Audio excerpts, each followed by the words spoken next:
Welcome back, boys and girls. This is Commander Ben. We keep having trouble with the internet. I don't understand it, to be honest. But anyways, here we are. Let's introduce ourselves, folks. I'm Scientist Livy, and I'm happy to see you guys this morning. And I'm Space Engineer Levi. Now, we have a lot of things planned for you today. So here's what we're going to do. We're going to start off with the leaderboard and see who has the most points from last week. I'm going to take it away. Livy. That's right. I'm going to take away the leaderboard. I'm really proud of you guys. You've been doing a great job with the packets, and we've been seeing so much great work from all of you on some of our visits this week. So let's check out the leaderboard and see how everyone's been doing on the activities so far. So far, we have 3 people who have already leveled up to Space Engineer. You're ready to join our crew. In first place is a tie between Khalidra and Lars with 1,200 points. But also, Malaysia leveled up to Space Engineer as well. So great job with 1,000 points there. We have many others that are in Cadet still, but they're getting really close to moving on to the next level. That would be Sam, Josiah, Kelly, Daniel, Tyler, Kamaralee, King, Annika, Kate, Mia, Trent, Micah, and Isaac. Great job, guys. Keep up the good work. I know there's a lot of great prizes to come, but even more importantly, there's a lot of good things in there that we can learn about how God wants us to live, both with other people and how we should love God in our day-to-day lives. So, we hope you guys are doing really well at home. We're excited to see you soon. And I think it might be time to go over our packets for this week. Is it time to open our packets this week, Engineer Levi? I think it is. All right. I think it is. So in your packets this week, are you ready to open them? If you haven't opened them already, now is the time to do it. Inside these packets, first of all, you will find an activity page. And this page, you can color this page, and it will give you lots and lots of points if you can do this page. So even if you can't read, you can still do our activity page. There is a little card. This is the 3rd verse we are learning. We are going to learn 6 verses. And this verse is Romans 5:8. And so it's got the verse on there, and if you cover it up, there's even a hint on the bottom that can help you to say that verse. You see, as we learn these verses, it's very important because these verses will help us on our special mission as believers. What is our mission as believers? Well,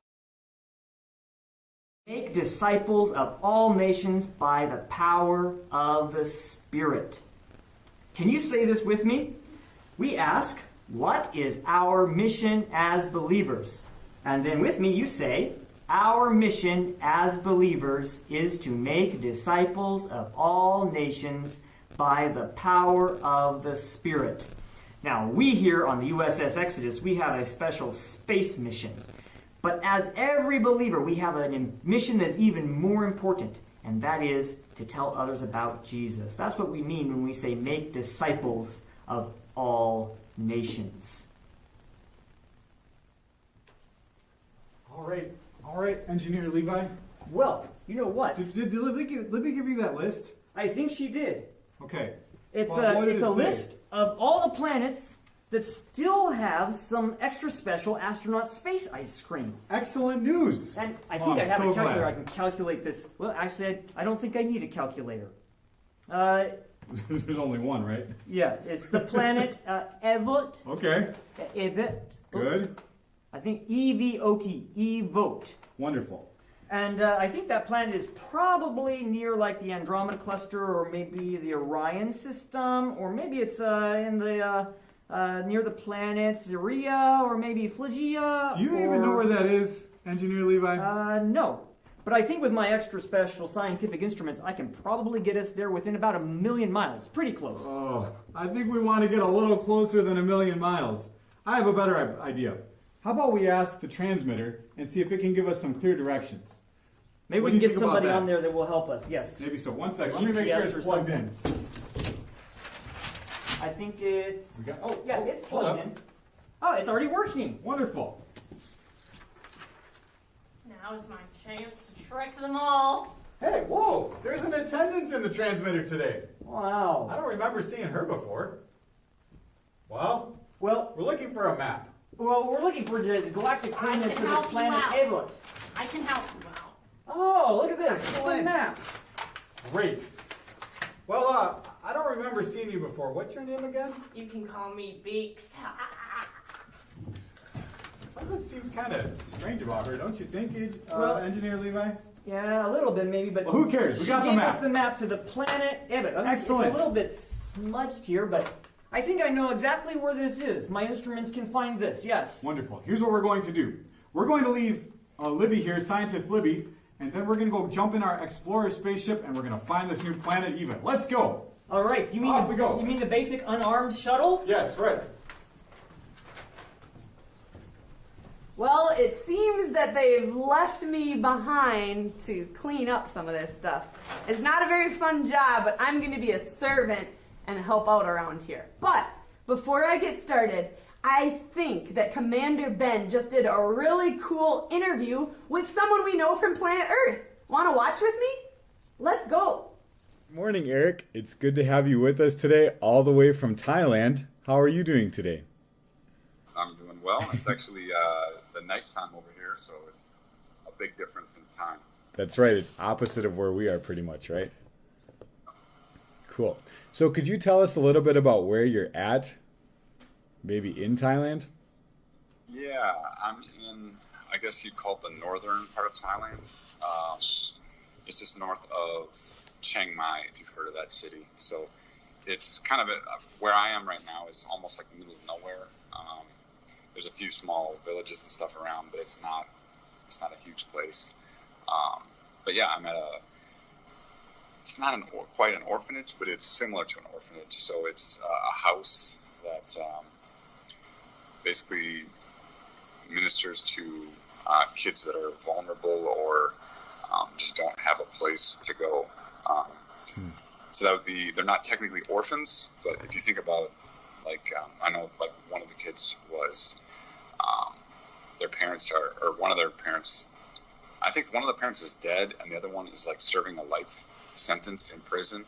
So they, for all intents and purposes, they just don't have parents. They don't have anyone to take care of them. And so that's why they're here. Okay. That sounds like a really special place to be involved right now. Yeah, I mean, it's very interesting, and you know, a lot of their backgrounds are very, I guess, dark. You know, very. I don't know. It's like I can't even really say what it is, or I wouldn't even want to. But it's like if you think of like the worst possible things that you could do to kids, like that's like their actual background. So, but it's almost like deceptively happy here because like if you came here, it just seems like just happy kids just playing games. I mean, I was just playing cards with, you know, like an 8-year-old kid, and it seems completely normal to me, you know, and they seem like healthy, but knowing their past, it's like very much the opposite. It's very unhealthy, their past. So you've only been there, I mean, I can't remember. It's been a couple weeks, right? Maybe 5 or 6? Yeah, I came, let me think. It's been about a month and a half, almost 2 months. Yeah. I think I came like the end of February. Okay. Close to the beginning of March. Yeah. So. And in your time there, what have you found that you've enjoyed to do, or what has been something new that you've tried, maybe food or anything that comes to mind like that? I'm trying to think here. It's been tough because of the air outside. I've gone and like a little bit of sightseeing. I thought I was going to do a lot more because I love the trees. That's one thing I do like. It's kind of ironic because here where I'm at, the place, they had to clear some land to build the houses, but before this, it's actually a teak plantation, so there's like teak trees here, which is kind of interesting because it's like I'm a woodworker, and so they've got like valuable lumber here. So that's cool. But yeah, it's pretty cool. I mean, I'm kind of thinking of what we could do with it, maybe if we cut down the trees or whatever. But anyway, I don't know. Maybe some woodworking projects are coming up. Oh yeah. Cool. Okay, so our Sunday school class for the next couple weeks is learning about the Great Commission and what God tells us to do in sharing the gospel around the world. So do you based on what you're doing in Thailand, do you have anything you'd maybe like to share with the kids here in Minneapolis? Any encouragement or suggestions for them as we learn about this important topic, or anything you'd like to add to that maybe? Sure. I think one thing that's important to me is just, I guess, trying to figure out why on earth you're here, just to find your purpose. And I think for everyone in one way or another, that includes the Great Commission. That includes what Jesus said about going into all the world, whether that's just somebody, your neighbor, or whoever. And so that's why I'm here. I feel like God has called me to Thailand. But I think too, just to add on top of that, is it's not always easy. It's not always just like this handed to you. And so for me, one thing that's been difficult is the air pollution here. I guess they do like burning of the fields to like clear the crops for the next season. So that's really affected like my asthma and like my breathing. And so I don't know if you have the video before, but when I showed the haze on the mountains and everything like that. But that's something that I've had to really like pray about and seek God, because it's like, I know I was supposed to be here. Why is it so hard? And so I think that's one thing for the kids to realize, is that it's not always easy, but you should try to do the right thing and to follow God. And for me, that was, it kind of came in the form of a song, because God, I feel like God spoke to me in the time when I'm like, should I just give up? Should I go back home? Like, I can't breathe. This is like bad, and it was a song about Meshach, Shadrach, and Abednego, how they went into the fiery furnace, and then there was like a fourth person in the fire with them. I don't know if you can hear that screaming or not. No concerns. Everything's fine. The kids, they have fun. Like if you were driving by here, you'd think we're crazy here. I don't know, but they're always like laughing. I feel like that's therapeutic. It's like it's good for them, because they laugh so much. Like, I can't believe how much they like have fun. They really like to have fun here. So, yeah. But to people that wouldn't know it, it sounds like they're dying or something. I don't know, but it's not. They're having fun. Thank you. We appreciate that update. Yeah. Well, I think that it's good to know what you said about the difficulty of what you're facing, because that also helps us to know how we can pray for you.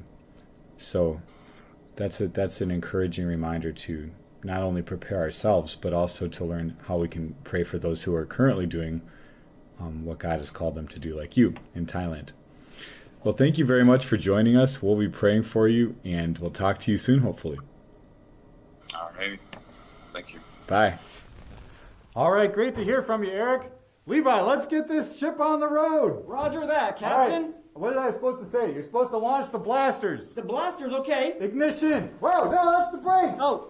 Ah! I thought you knew how to drive this thing. Whoa, whoa. Hey, look out for that. Look out for that. I can't even see it. We're going to crash land. Look out. Oh. Have you ever driven this before? I think you were in the front. Yeah, but you're the engineer. Oh. What is that smell? Levi, I told you not to take your space boots off in the aircraft. It's not me. Ew. What is this place? This is horrible. well, I've never smelled anything like this in my life. Either the ice cream factory has come up with this really bad new flavor, or we're inadvertently on the planning garbage. Ah, yuck. Quick, get us out of here! Run away! Ah! Let's go, take off! Wait. Ah! Let's go, quick! Whoa! Okay. I can't see, I got the straps in the way! I think... Oh, that was horrible! Did you smell how bad that was? Yes, that was bad. Oh, that was bad. I didn't even have a chance to get my helmet on right. Oh, that's much better. Well, I'm glad we're off that planet. I don't know what could go so wrong. Oh, why did you go there? I thought you knew how to drive us to the planet. Well, my instruments were correct. It was that map that Beaks person gave us. No way, are led you us serious? to the wrong place. It was the map. She led us to the wrong place. I thought she seemed a little suspicious. Yeah, but... Man, I'm so frustrated with her. We can still learn to forgive her, though. You see, Jesus, Yeah. he forgave people even when they made mistakes. Right, that is true. That reminds me of a story in the Bible, you know? Like Yes. when Jesus forgave somebody. Do you remember that? Oh, the one with Peter? Yeah. Simon I think Peter. I even have an incoming transmission we can get. No way. From Peter? Yes, I thought he 2,000 lived like years hundreds ago. of years ago. All right, we can watch it on the way back to the main ship. Yeah, put it up on the iPad. Let's go. Hello. You probably don't recognize me, but my name is Simon Peter, and I am a fisherman. I'm not sure if any of you like to fish, but I didn't used to fish for fun. I used to fish because it was my job. And one day I was fishing, and a man I'd never seen before came up and told me to follow him. And I left my boat and my nets, and I left everything, and I followed him. That man, it turns out, was Jesus Christ. And I followed him for 3 years. And I learned of him, and I saw many miracles that he did. And I grew very close to him. I grew to love him and believe in him and have faith in him. And my character, I must acknowledge, is sometimes strong, but sometimes I am impetuous, and sometimes I am strong-willed. And I remember one day we were eating the Passover meal, and Jesus said that all would desert him. And I said, no way, I will never deny you, I will never desert you. And he told me that I would deny him 3 times before the rooster crowed the next morning. And I said, there's no way. After all, I had been one of the first to acknowledge that he was the Messiah. I said, you are the Christ. And I thought, of all people, it wouldn't be me. I would never do that. But then that night, we went out to pray, and I fell asleep. And then I fell asleep again. I was not there for him when he needed me. And then the soldiers came, and I sliced off the ear of one with my sword. And the Lord rebuked me for that. That was not right. And then I followed behind and saw him when they took him in. And people kept asking me, 3 different people, you knew him, didn't you? And then finally, or next a servant girl, and then finally another servant girl who said, you were with him. I said, no, in fact, I cursed. I swore. I was so afraid for my life. And then I heard the rooster crow 3 times. I was devastated. I went out and I cried. I was so sad. But you know, then after that, we saw that man Jesus be crucified. That was a terrible thing to witness. But then, after that point, we were all together, we were mourning, and then 3 days later we heard that he had risen again. And he was first seen by some of his female disciples. And I wasn't really sure I believed it. And then he showed himself to me. And we were so glad to see him again. Shortly thereafter, I went out and I went fishing. Fishing at this point was not only something that I loved to do, but it was something where I could spend time with other people.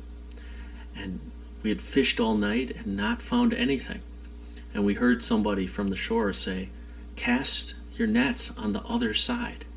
Well, that would be very strange if there were fish only on one side and not on the other side of a boat. But you know what? I recognized, I think, that it was Jesus himself. He'd come back to teach us a lesson. And I threw it on the other side, and we had so many fish that the nets almost could have broken. They were completely filled. And we went to shore, and he had bread, and he had fish. I don't know where he got them from, but of course he was the creator of the universe. He could create whatever he wanted. And we ate with him, and I remember he asked me a question. He said, do you love me? And I said, of course I love you. And he said, feed my lambs. And then he asked me again. He said, do you love me? And I got a little bit more. Well, of course I love you. I could have said, listen, look at all of the things that I left behind. All of the, my family even, at times. My job, my career, my friends, my way of life. To follow you despite the fact that this is at the risk of my life. Of course I love you. And he said, feed my lambs. And then one more time he asked me, do you love me more than these? And I said, Lord, you know everything. You know everything. So you know that I love you. And once again, he said, feed my sheep. And I knew from that time forward, he was giving me a serious call. That even though I had turned against him, even though I had denied him, even though I had let him down, that he still had a purpose for me. And that purpose was to feed his sheep. Not feed them with fish, not to feed them with bread, but to feed them with the Word of God. To feed them with the bread of life. And I got that opportunity a little bit later, because we were at one point praying in the upper room, and God's Spirit came down at a time called Pentecost. And there were tongues of fire as the Spirit of the living God that had normally in the past dwelled in a specific holy chamber that only the priest could see, now actually came and dwelled in each one of our hearts. And if you are a child of God, dwells in your hearts right now as well. And we were so filled with the Spirit that I went out and I preached a sermon. And I preached a sermon.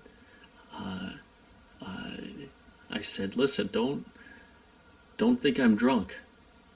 We're filled with the Spirit. And I preached to him. And we preached in every different language. And we were just fishermen. We didn't know all these languages. God gave us the ability to speak in these languages to these people.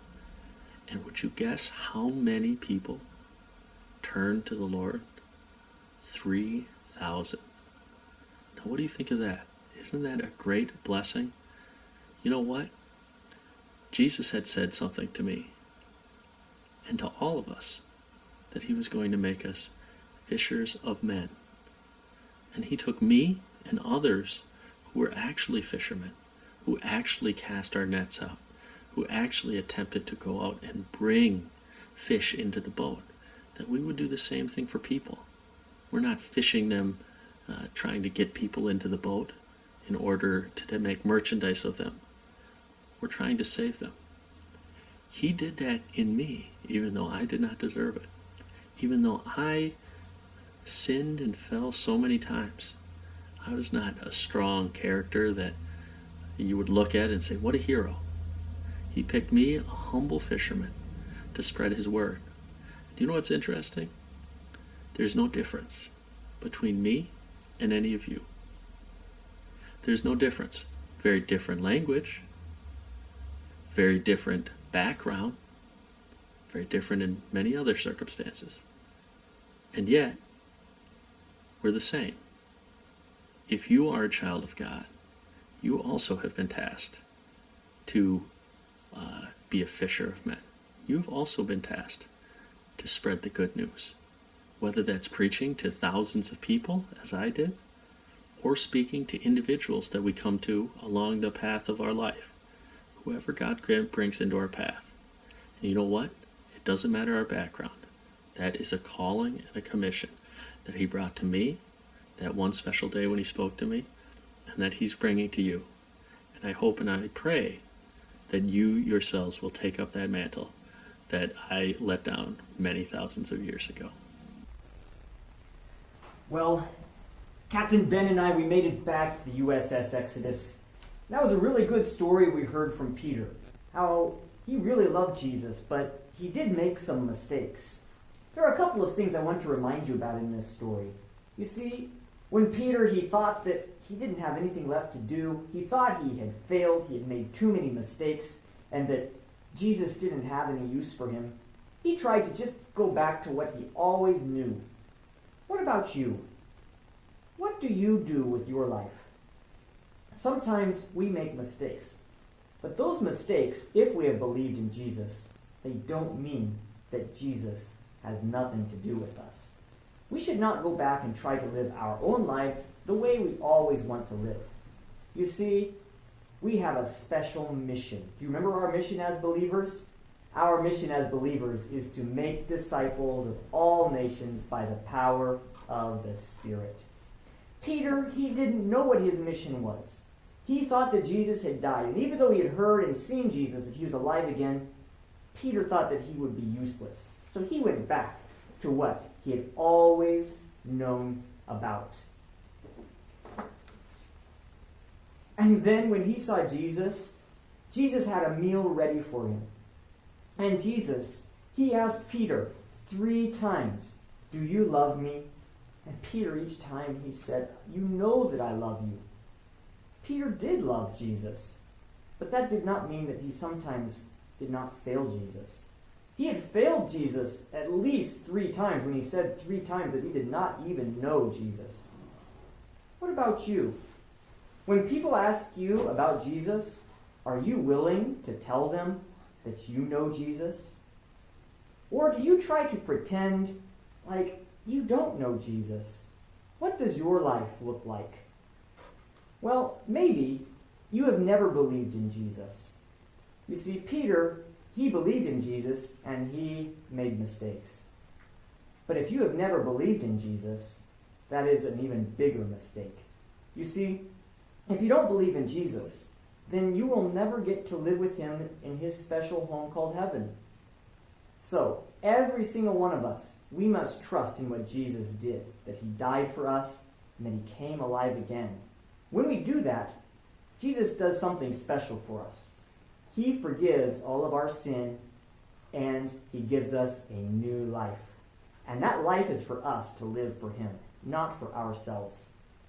All right, are you still there, boys and girls? We've had a lot of trouble today with our video and our audio, but we're going to have it fixed by next week. We may have to try something new, but in a little bit, we'll see you, Lord willing, next Sunday. Work hard on your packet, and we'll check back in next week. Bye-bye.